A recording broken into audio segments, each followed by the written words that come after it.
बिलासपुर जिला के मस्तूरी बिजली विभाग के बड़का घोटाला हुआ है। घरेलू कनेक्शन ला कृषि कनेक्शन बता के 24 लाख ले ज्यादा के हेरा फेरी कर विद्युत वितरक कंपनी ला चूना लगा दिए गए। मस्तूरी में कुल 186 नग घरेलू कनेक्शन उपभोक्ता मन के बिल के कुल भुगतान 24,44,827 रुपया ला कृषि कनेक्शन में ट्रांसफर करे गए। घोटाला पूरा घटना के मास्टरमाइंड प्रिय अमले है, जिन्हा मस्तूरी बिजली विभाग में जेई के पद में पदस्थ रही। घटना के बाद विभाग कतिले ओला निलंबित कर दिए गए।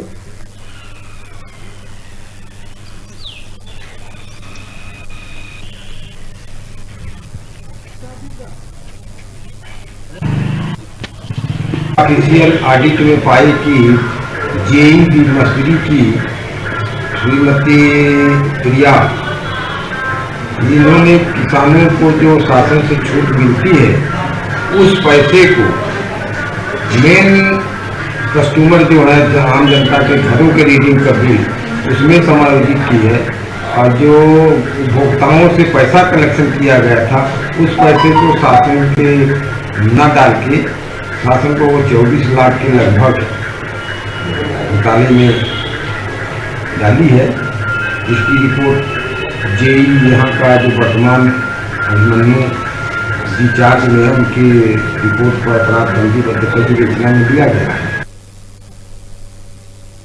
अब बेरा है छोटकन ब्रेक लेके आप मन दिखत रहो आप मन के अपन चैनल न्यूज़ 36 लाइव छत्तीसगढ़ की आवाज।